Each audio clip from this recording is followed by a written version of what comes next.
What's going on, fellas? You guys are joining me for some overhead press, some Larson press, and then just upper body hypertrophy today. Got some stuff to do before I head out to the gym.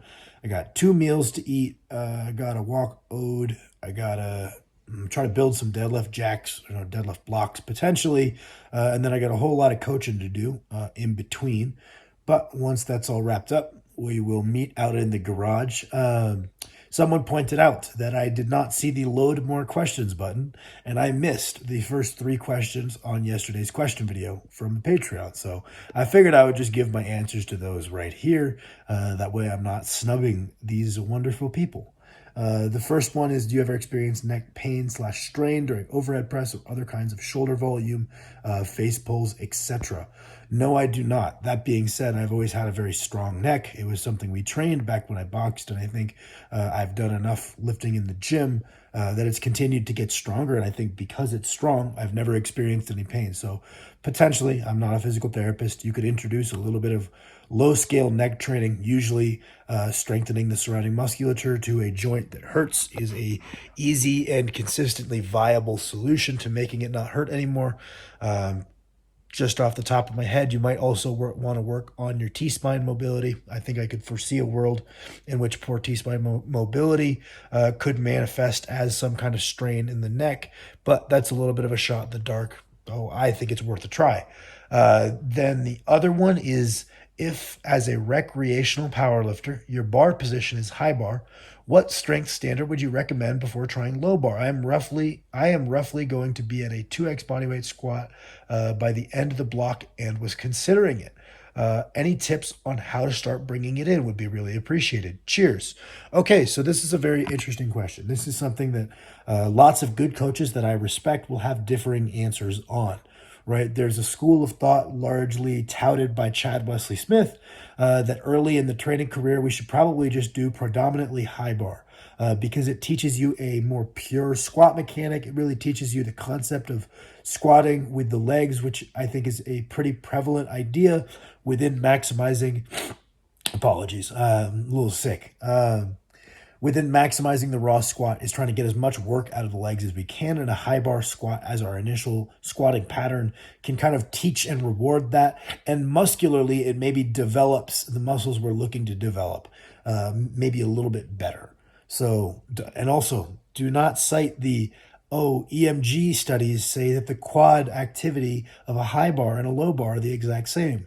This is true, but EMG activity cannot be directly extrapolated to hypertrophy. So that's a misapplication of data. I would go so far as to say that yes, high bars are a better hypertrophy tool than low bar. And I don't think it's a controversial decision or a controversial statement. And the only people who disagree, in my opinion, are people maybe potentially misapplying EMG data. But lots of people would say, okay, we're going to learn high bar to begin with, get these more leg dominant motor patterns, and then we're going to introduce the low bar and start adding in the hinge mechanic. And presumably we've been training a deadlift or an RDL this whole time, so we have some hinging strength. We master this new low bar, and then maybe that'll put us in a better position than had we low barred the whole time. I think if you follow my channel, you might think, this is a little bit at odds with a lot of the logic that I will apply to lifting, which is if you want to get good at low bar, do low bar. That being said, I fall into the former of those two camps, right? I do think that potentially spending the first bit of your training career high bar is a very good teaching tool, not because it couldn't be done by just focusing on doing low bar early and high bar as an accessory and just trying to perform reps the way you want them to look. That absolutely can work. I just think a lot of us are so intent on chasing weight on the bar that I think we can reward a poor motor pattern on low bar really quickly. So like in a perfect world, if we all had a coach looking over our shoulder and telling us when to take weight off the bar, absolutely we could start with low bar and make sure we lock in a good form and a good technique early. I just think in the efforts of chasing weights more often than not, it leads to a little bit slower development of a really clean squat. So I do like starting people out on high bar, but the question is, when do you switch, or when do you start introducing some low bar? I would say a 2x bodyweight squat is already coming up on, like, yeah, good to go. I think you've probably learned a lot of the core motor patterns of a pure squat. That being said, it is also dependent on the goals of the athlete in the long term, right? So if you told me, Sam, my goal is to be 1,000-pound squatter. Let's say you're an average size guy. You weigh about $160. A 2x bodyweight squat is about 320. I'd say, damn, man, you might want to get up towards 500 before you switch over if we're looking at long-term development. That being said, you've absolutely hit the minimum threshold. I'm not going to gatekeep doing low bar to a 500 squat. It all depends on like the career plan or path of the athlete, maybe what their coach has in mind if they have a coach. But I think you have hit that minimum to where you could certainly do it if it's something you're interested in, or you could keep chugging away high bar. So that's a decision that you get to make, kind of fun. And as far as how to introduce it, like anything else, start out light, really learn to prioritize back tightness. The degree of back tightness necessary to execute a good low bar is probably greater than to execute a good high bar. Really trying to make sure that you're not bearing a ton of load sitting in your hands, in my opinion, because then when you start to load it really heavy, you're going to run into some of the downsides of the low bar position, which is maybe some damage to your biceps, maybe some damage to your shoulders, some to your elbows, some to your wrists that you then have to work around when you're going really heavy on the squat and the bench press at the same time. So early on, if you can learn to create really good manual back tightness rather than relying on a narrow grip to get your back tight, create that back tightness nice and manually, really squeeze it, thinking about all of the weight being sitting across your back and your hands are just there for balance. I think that if you can prioritize those specifically early, and maybe start introducing some low bar work 1 to 2 times per week, followed up by some hard working sets of high bar. That way we can either continue moving forward or prevent ourselves from sliding backwards in this time where we're getting used to the new motor pattern, should be awesome. And then someone said, to build on this, when would you recommend a lifter start using a belt? I have a video on this. I think it's called "You Are Not Strong Enough to Need a Belt" or something to that general effect. It's a clickbait. I was just saying that no point do you ever need a belt. It's just goal dependent. Using a belt is a skill, so I don't think there's necessarily a too early to introduce the belt. It just comes down to whether your goals include maximizing your strength with a belt. If so, I would get on the belt and start learning the skill of bracing against a belt sooner rather than later. I think that some people find merit in phases of training without a belt. Some people find no merit at all because they just lose that skill of bracing against the belt. But there is no too early necessarily on that one. Hopefully I'll see you in the gym. This was a long intro.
All right, what's going on, friends?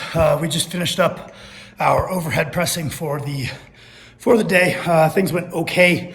Ran out of storage on my phone partway through the top set.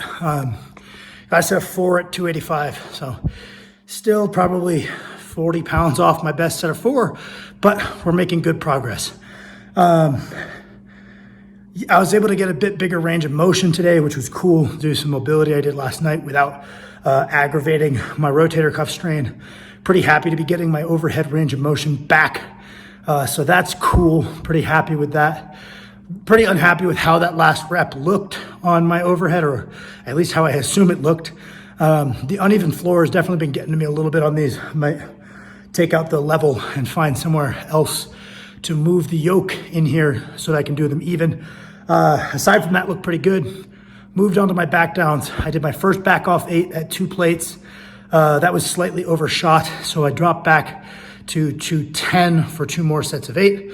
And then we are going to move on to bench press. Rather than Larson press, we're gonna do some comp bench just to regain some confidence after that miss on my first bench day of this week.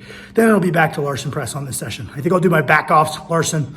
That way I'm continuing to progress on the Larson this week, not just completely skipping it, just swapping out that top set for some comp bench to work on some technique things that I didn't like about that first session that I feel I botched pretty badly.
Okay, I just finished up the benching. So I did a top set of 415 for 6. Felt okay considering I did it after the overhead presses. I'll take that as a win. Did a back off 2x8 on Larson presses at 315. Again, keeping it pretty light, but more than I did last week. The work capacity of the pec after that strain is coming back real quick. So I'm very happy with how the bench segments of today went. Not so happy with how the overhead segment went. Everything was going pretty good. I was happy with the extra ROM. I was pretty happy with my positioning until I went for that 4th rep. Which I guess I'm kind of glad it cut off because it was not pretty. Probably just a poorly picked number to go for, nothing more than that. But onward and upward. Now on to pull downs, triceps, and shoulder hypertrophy work.